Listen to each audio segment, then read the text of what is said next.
Imaginez un animal capable de broyer les os d'une girafe comme vous croqueriez un biscuit. Un prédateur dont le taux de réussite à la chasse surpasse celui du lion. Une femelle dotée d'un pénis plus imposant que celui du mâle. Et une intelligence qui surpasse celle du chimpanzé dans certains tests. Cet animal existe. Il vit en Afrique. Et vous l'avez probablement sous-estimé toute votre vie.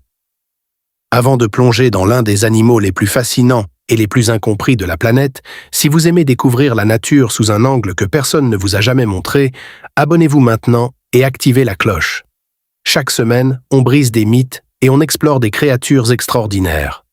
Et aujourd'hui, on commence par remettre les pendules à l'heure sur la hyène tachetée. Oubliez tout ce que vous croyez savoir. Si la nature était une artiste, la hyène tachetée serait une œuvre d'art moderne.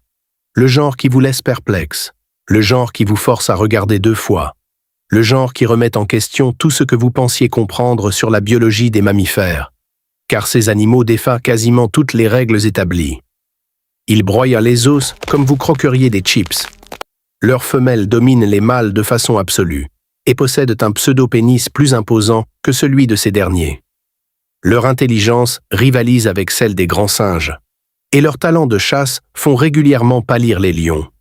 Vous pensez peut-être, attendez, les hyènes, ces vilaines bêtes qui ressemblent à des chiens et volent les proies des lions. Oubliez tout cela. C'est faux. Presque entièrement faux. Les hyènes tachetées ne sont pas les méchants que Simba voudrait vous faire croire. Ce sont des prédateurs actifs et redoutables, des animaux d'une intelligence remarquable, dotés de l'un des systèmes sociaux les plus complexes parmi tous les mammifères carnivores.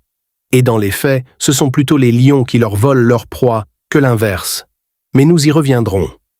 Une histoire évolutive surprenante. Malgré leur apparence qui évoque irrésistiblement un grand chien, les hyènes n'appartiennent pas à la famille des canidés. Loin de là. Les hyènes font partie du sous-ordre des féliformes, ce qui les rapproche biologiquement des félins et des vivéridés bien davantage que des chiens. La famille des hyénidés a divergé de la lignée des félins il y a environ 22 millions d'années. Le plus ancien membre connu étant le Protictitherium, un petit animal forestier d'Eurasie à l'apparence proche d'une civette, au régime probablement insectivore ou omnivore. Au fil du temps, sous l'effet de l'évolution convergente, ce phénomène fascinant qui pousse des espèces sans lien de parenté à développer des caractéristiques similaires, les hyènes ont progressivement acquis une apparence et des comportements plus proches des canidés, sans jamais leur être réellement apparentés. La famille s'est ensuite divisée en 2 grandes lignées. Les hyènes à crinière, dont le seul représentant vivant est le protèle, un animal principalement insectivore et discret. Et les hyènes broyeuses d'os, dont fait partie notre protagoniste d'aujourd'hui, la hyène tachetée. Des mâchoires qui font peur. Le nom broyeuse d'os n'est pas une métaphore, c'est une description parfaitement littérale. La plupart des grands carnivores sont incapables de consommer entièrement une carcasse.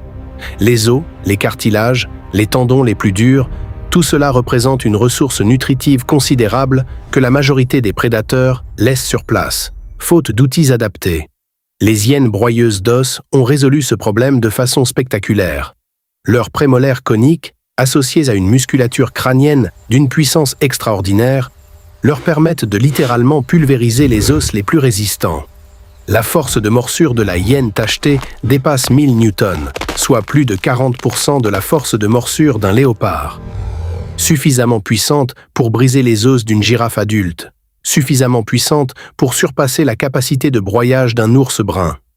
Et contrairement à la plupart des prédateurs qui grignotent autour des os avant de les abandonner, la hyène tachetée les consomme entièrement et les digère complètement. Seuls les poils et les cornes, composés de kératine résistante à la digestion, échappent à ce traitement. Cette efficacité digestive exceptionnelle n'est pas anodine. Elle explique en grande partie pourquoi la hyène tachetée est devenue l'un des carnivores les plus prospères d'Afrique. Et cette spécialisation a une longue histoire. Il y a 5 millions d'années, les hyènes broyeuses d'os dominaient les paysages d'Eurasie en tant que charognards principaux, se nourrissant des carcasses de grands herbivores tués par les tigres à dents de sabre. Il existait même un genre d'hyènes, charognardes hyperpuissantes, les Pachycrocuta, qui avaient évolué au point de pouvoir broyer les os d'éléphants et de mammouths adultes. Un empire géographique. Cette efficacité à exploiter les ressources alimentaires a permis à la hyène tachetée de s'établir sur un territoire immense. Aujourd'hui présente dans la quasi-totalité de l'Afrique subsaharienne, du Sahel à l'Afrique du Sud, elle se distingue par une adaptabilité remarquable. Savanes, prairies, bois ouverts, lisières forestières, zones montagneuses. Elle s'installe partout où les proies sont disponibles. Et ce territoire était autrefois bien plus vaste. Il y a à peine 11 000 ans, la hyène tachetée peuplait encore l'Europe occidentale. Ce n'est que la pression humaine croissante qui a progressivement réduit son aire de répartition à sa distribution actuelle. Détails qui surprennent. On compare souvent la hyène tachetée au lion, ce qui la fait paraître petite par contraste. Mais cette comparaison est trompeuse. La hyène tachetée est un animal imposant. Les individus moyens atteignent 69 kg et les spécimens exceptionnels peuvent dépasser 90 kg. Pour vous donner une référence concrète, le plus grand loup gris jamais enregistré en Alaska ne pesait que 79,4 kg. Et le loup nord-américain moyen plafonne à 36 kg, faisant de la hyène tachetée moyenne un animal presque 2 fois plus lourd. Mais voici ce qui rend la situation encore plus intéressante. Les individus les plus grands ne sont pas les mâles. Ce sont les femelles, le matriarcat absolu. La société des hyènes tachetées est l'une des plus fascinantes et des plus complexes de tout le règne animal. Elle est organisée en clans, dont la taille varie de quelques dizaines à 80 individus selon l'habitat et la disponibilité des ressources. Et à la tête de chaque clan trône une matriarche, la femelle dominante dont l'autorité s'étend à chaque aspect de la vie du groupe. Ce matriarcat est absolu. Les femelles sont non seulement plus grandes, plus lourdes et plus musclées que les mâles, mais elles sont aussi plus agressives, plus rapides et plus performantes. Elles ont la priorité sur toutes les ressources, nourriture, espace, partenaires, et dominent les mâles dans pratiquement toutes les situations sociales. Cette hiérarchie s'établit dès le plus jeune âge. La quasi-totalité des femelles, y compris les jeunes, surpasse hiérarchiquement l'ensemble des mâles adultes du clan. Et les petits de la matriarche héritent automatiquement d'un rang immédiatement inférieur à celui de leur mère, ce qui les place au-dessus de tous les autres subordonnés du clan dès leur naissance. Un népotisme parfaitement organisé. La structure hiérarchique est renforcée en permanence par des démonstrations d'agression et de soumission. Elle n'est pas seulement déterminée par la force physique, mais aussi, et c'est là que les choses deviennent véritablement intéressantes, par les réseaux d'alliances. Exactement comme chez les primates. Exactement comme chez les humains. Des cas de mâles dominant des clans ont été observés. Mais dans ces cas précis, les chercheurs ont systématiquement constaté que ces mâles étaient des descendants directs de la matriarche précédente, leur autorité reposant sur l'héritage social plutôt que sur la domination physique. Une intelligence hors du commun. Cette complexité sociale n'est pas le fruit du hasard. Elle est le reflet d'une intelligence remarquable. Les hyènes tachetées présentent un développement du cortex frontal significativement plus important que les autres hyènes et comparable à celui observé chez les primates, une similitude que les chercheurs attribuent à une évolution convergente. Mais c'est dans les tests comportementaux que leur intelligence révèle toute son étendue. Dans une expérience particulièrement révélatrice, des paires de hyènes devaient tirer simultanément sur 2 cordes pour obtenir une récompense, un problème nécessitant coordination et coopération. Les hyènes ont compris et résolu ce défi rapidement. Plus impressionnant encore, des individus expérimentés ont été observés en train d'enseigner la technique aux autres membres du groupe. Les chimpanzés, eux, nécessitent un entraînement spécifique pour parvenir à ce résultat. La coopération ne leur est pas aussi naturelle. Les hyènes tachetées font également preuve de comportements trompeurs sophistiqués. Il a été observé que certains individus émettent délibérément des cris d'alarme pendant qu'ils se nourrissent, pour effrayer les autres membres du clan et ainsi profiter seuls de la carcasse. Une ruse calculée, intentionnelle et efficace. Elles reconnaissent pas non seulement les membres individuels de leur clan, mais aussi leurs relations entre eux et leur position dans la hiérarchie. Une capacité cognitive rare, partagée avec très peu d'espèces animales. L'anatomie la plus étrange du règne animal. Mais la caractéristique la plus stupéfiante et la plus discutée de la hyène tachetée femelle reste sans conteste son anatomie. Les femelles possèdent un pseudo-pénis, un clitoris hypertrophié dont l'apparence et le fonctionnement sont pratiquement identiques à ceux d'un pénis masculin. Plus épais que l'organe des mâles, capable d'érection, associé à des pseudo-testicules formés par les lèvres fusionnées. Cette anatomie a déconcerté les observateurs pendant des siècles. Des théories extravagantes circulaient. Changement de sexe annuel, hermaphrodisme, certaines popularisées par des écrivains aussi célèbres qu'Ernest Hemingway. Mais la réalité est plus fascinante encore que les mythes. Les femelles utilisent cet organe pour tout, la miction, l'accouplement et, le plus extraordinaire, la mise bas. Car les hyènes tachetées naissent par le pseudo-pénis de leur mère. Le canal de naissance ne mesure qu'environ 2,5 cm de diamètre. Le processus est long, éprouvant et dangereusement risqué. Pour les primipares, le taux de mortalité maternelle atteint 18%, soit une mère sur 5 qui ne survit pas à son premier accouchement. Pour faciliter le passage, le pseudo-pénis se rompt complètement lors de la première naissance, une blessure qui nécessite plusieurs semaines de cicatrisation.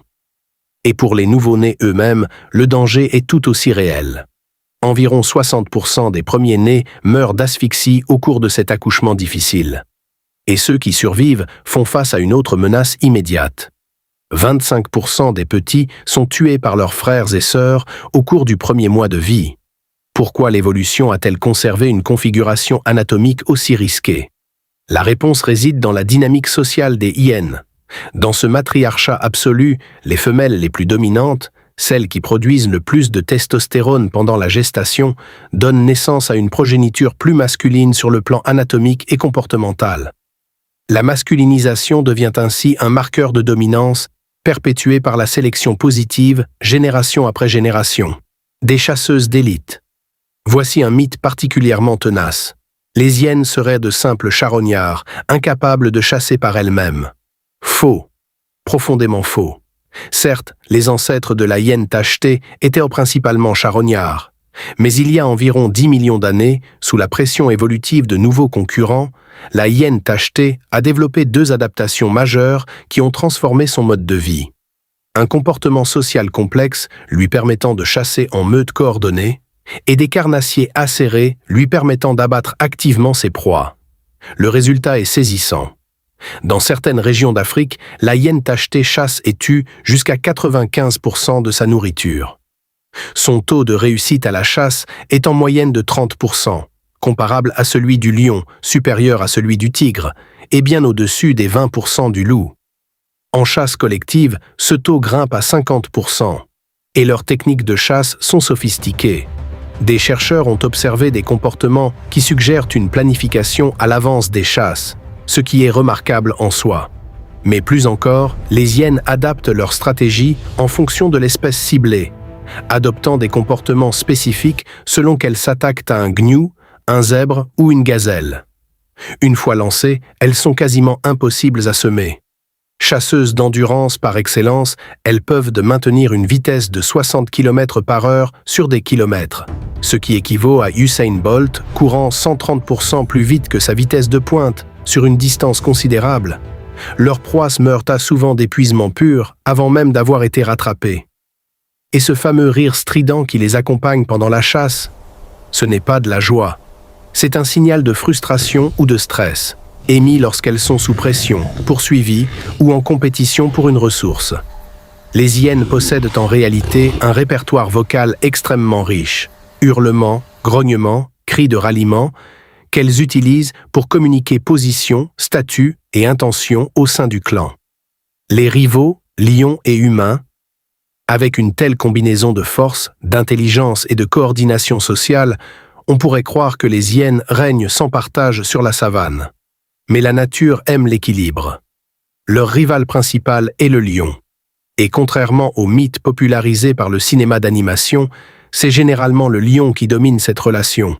Non seulement les lions volent régulièrement les proies des hyènes, plus fréquemment que l'inverse, mais ils représentent également une cause majeure de mortalité chez ces dernières, jusqu'à 71% dans certaines régions.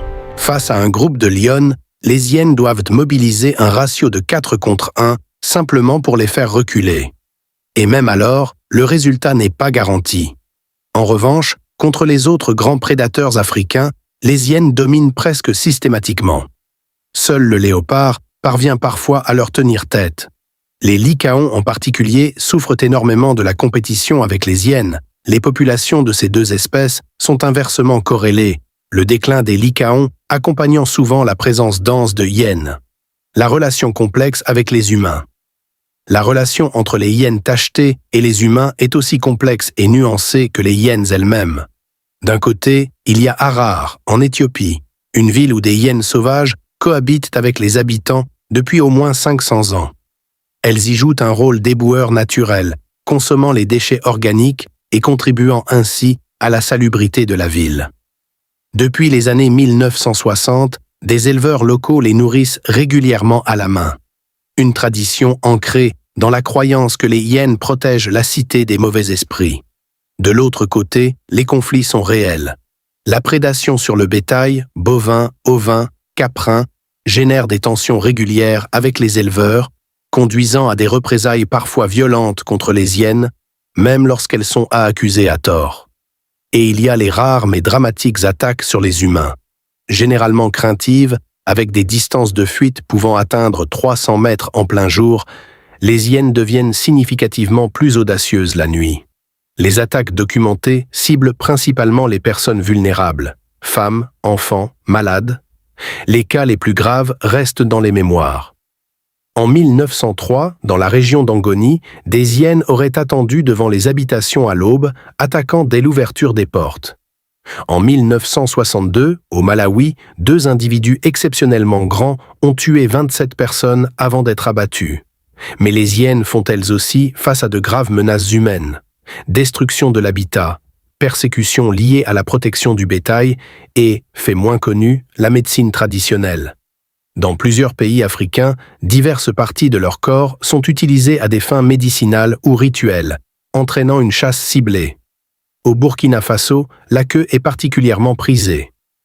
Au Malawi et en Tanzanie, les organes génitaux, le bout du museau et la queue entrent dans des préparations médicinales traditionnelles. Conclusion, l'animal le plus sous-estimé d'Afrique, la hyène tachetée est tout à la fois charognard et chasseuse d'élite, dominante et menacée, cruelle dans sa biologie et sophistiquée dans son intelligence, mal aimée par la culture populaire et pourtant fascinante à chaque niveau d'analyse. Elle broie les os d'une girafe, elle surpasse le chimpanzé dans des tests de coopération. Ces femelles donnent naissance par un pseudo-pénis dans l'un des accouchements les plus dangereux du règne animal. Et elles cohabitent avec des humains depuis des siècles dans des villes éthiopiennes. Si la nature était une artiste, la hyène tachetée serait son chef-d'œuvre le plus incompris, et peut-être le plus extraordinaire. Si cette vidéo vous a appris quelque chose que vous ne saviez pas ce matin sur l'un des animaux les plus fascinants d'Afrique, laissez un like, ça prend 2 secondes et ça aide énormément la chaîne à grandir. Et si vous voulez continuer à découvrir la nature sous un angle que personne ne vous a jamais montré, abonnez-vous maintenant. On a encore beaucoup d'animaux extraordinaires à explorer ensemble. À très bientôt, merci d'avoir regardé. À très bientôt.